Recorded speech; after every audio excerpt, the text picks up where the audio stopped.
अस्सलाम वालेकुम, मेरा नाम डॉक्टर आयशा है और फिर आपके सामने हाजिर है एक न्यू टॉपिक के साथ। आज की जो हमारी डिस्कशन है वो रिलेटेड है मिसकैरेजेस के, क्योंकि आजकल आपको पता है कि पीसीओज मिसकैरेजेस कितना कॉमन चल रहा है। तो उसके अकॉर्डिंग फिर बहुत रिक्वेस्ट भी थी, तो मैंने कहा चलिए इकट्ठे 4-5 डिस्कशंस कर लेंगे जिसमें आपको फायदा भी होगा। क्योंकि एक वीडियो देखोगे तो आपको 2 क्वेश्चन आपके जहन में आएंगे, उनका हल भी आपके पास होना चाहिए और हमारी वीडियो में प्रॉपर नॉलेज है, तो आप वीडियो को प्रॉपर देखिएगा। ठीक है, अपॉइंटमेंट के लिए हमारा नंबर स्क्रीन पे चल रहा है। चलिए, आज का जो हमारा टॉपिक है वो है कि हमल जाया होने की क्या वजूहात है। उसमें सबसे पहले आ जाता है, उसमें कुछ 9-10 चीजें हैं जो मैं आपको डिटेल में बताऊंगी। सबसे पहले आ जाता है क्रोमोसोमल एबनॉर्मेलिटीज, यानी कि जेनेटिक फैक्टर, आपके जीन्स में डिफेक्ट है। मोस्टली कजन मैरिजेस में होता है। इसमें एक तरह पॉइंट म्यूटेशन भी होती है, यानी सडन चेंज है, लेकिन ज्यादातर कजन मैरिजेस में ये एबनॉर्मेलिटीज देखी जाती है कि आपका हमल बार बार जाया हो रहा है। आपके जेनेटिक फैक्टर आ जाता है सबसे पहले। ठीक है, उसके बाद आपकी एज आ जाती है। अगर आपकी एज 35 से ऊपर है, फीमेल की एज, तो उसमें भी ये चांसेस ज्यादा होते हैं। इसी तरीके से हार्मोनल इम्बैलेंस आ जाता है, यानी कि प्रोलैक्टिन के जो लेवल है, सीरम प्रोलैक्टिन जो कि टेंशन हार्मोन है, उसके लेवल इम्बैलेंस है तो मिसकैरेजेस के चांसेस है। थायराइड आपका इम्बैलेंस है, आप पीसीओएस के पेशेंट हैं, तो उसमें भी चांसेस होते हैं कि आपके मिसकैरेजेस बार बार होते हैं। ऐसे ही आ जाता है इन्फेक्शंस, जिसमें आता है टॉर्च इन्फेक्शन, यानी कि टॉक्सोप्लाज्मोसिस, साइटोमेगालोवायरस, इसी तरीके से हर्पिस। इसमें ज्यादातर 70% तो बेबीज में एबनॉर्मेलिटीज देखी जाती है, एनॉमलीज देखी जाती है 14 वीक से पहले, लेकिन 30% मिसकैरेजेस का कॉज भी ये टॉर्च इन्फेक्शन है।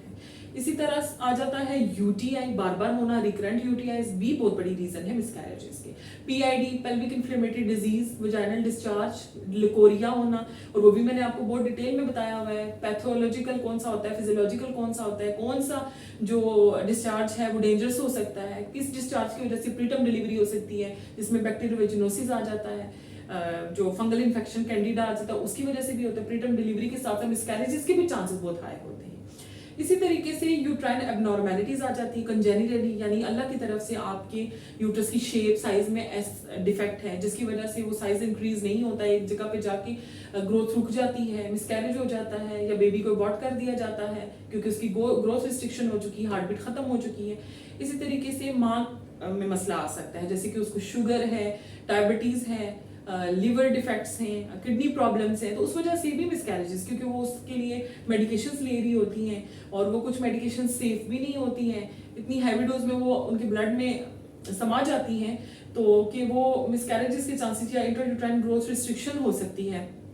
तो बेहतर है कि मैंने आपको पहले भी बताया कि जब आप इस तरह की डिजीज से गुजर रहे हो तो आपने मेडिकेशन से रिलेटेड अपने डॉक्टर से जरूर कंसल्ट करना है कि इन मेडिकेशंस के बच्चे पे क्या असरात हो सकते हैं। ऐसी प्लेसेंटल एबनॉर्मेलिटीज आ जाती हैं, उसकी वजह से भी मिसकैरेजेस बहुत कॉमन है। पेल्विक टीबी को भी देखा गया है कि उसकी वजह से भी बहुत ज्यादा मिसकैरेजेस के चांसेस हैं। एनीमिया है, आपका खून पूरा नहीं है, उसकी वजह से भी मिसकैरेज होता है। और उसके साथ अगर आप अंडरवेट हैं, आपका वेट, आपका बॉडी मास इंडेक्स अगर 18 से 24.5 के दरमियान नहीं है, बहुत स्वेयर किस्म की ओबेसिटी है, तो इसमें भी कॉमन है। और सबसे इंपॉर्टेंट जो आजकल बहुत 50% पेशेंट में देखा गया है, सर्वाइकल इनकॉम्पिटेंसी, यानी कि जब आपका 3 मंथ खत्म होता है तो आपकी सर्विक्स की लाइन छोटी होना शुरू हो जाती है, क्योंकि यूट्रस का साइज बड़ा होना शुरू हो जाता है, बेबी की ग्रोथ स्टार्ट हो जाती है, तो वक्त से पहले बच्चेदानी का मुंह खुल जाता है। ये वीकनेस की वजह से, इंटरनल जो अंदर इलास्टिसिटी है उसकी लूज होने की वजह से, वो मैंने उसकी प्रॉपर डिटेल बताई हुई है, आप इसको देखेंगे तो आपको आइडिया हो जाएगा। इसी तरीके से ब्लड थिक हो जाता है, जिसमें एंटीफॉस्फोलिपिड सिंड्रोम आ जाता है, थ्रोम्बोफिलियाज आ जाते हैं, विटामिन जो है प्रोटीन एस और सी जो है उसकी डेफिशिएंसी आ जाती है, उसकी वजह से क्लॉटिंग हो जाती है, ब्लड थिक हो जाता है, बच्चे को प्रॉपर ब्लड सप्लाई नहीं मिलती है, ग्रोथ रुक जाती है, या फिर मिसकैरेजेस हो जाते हैं। तो ये कुछ चीजें हैं जिसकी वजह, जो वजूहात बनती हैं मिसकैरेजेस की। तो इसकी वजह से फिर जो डॉक्टर हैं वो आपकी प्रॉपर डिटेल चेकअप करती हैं, जिसमें आपका सीबीसी, BSR यानी कि random blood sugar, fasting sugar देखी जाती है। बीपी है तो मॉनिटरिंग के लिए वो आपको 1 वीक देते हैं, कुछ डेज देते हैं कि आपने सुबह शाम मॉनिटर करना है। अगर शुगर है तो उसके लेवल भी नाश्ते से पहले, खाने के बाद, खाने से पहले, डिनर से पहले, डिनर के बाद पूरा चार्ट बनाती हैं। एंटीफॉस्फोलिपिड एंटीबॉडीज आपकी चेक की जाती है। टॉर्च इन्फेक्शन की प्रॉपर प्रोफाइल है वो देखी जाती है, कोई इन्फेक्शन तो नहीं है। सर्वाइकल लेंथ के लिए आपका स्कैन कराया जाता है, इन चीजों को रूल आउट किया जाता है। इसी तरीके से अगर आपको मिसकैरेज बार बार हो रहा है तो वो जो प्रोडक्ट ऑफ कंसेप्शन होते हैं, यानी बच्चे के जो पार्ट्स होते हैं, उनको भी लेके उनको कैरियोटाइपिंग के लिए भी भेजा जाता है कि क्या कोई क्रोमोसोमल एबनॉर्मेलिटीज तो नहीं थी। तो इस तरह से ये वजूहात हैं और इनको टैकल करने के लिए इस तरह के कुछ टेस्ट कराए जाते हैं।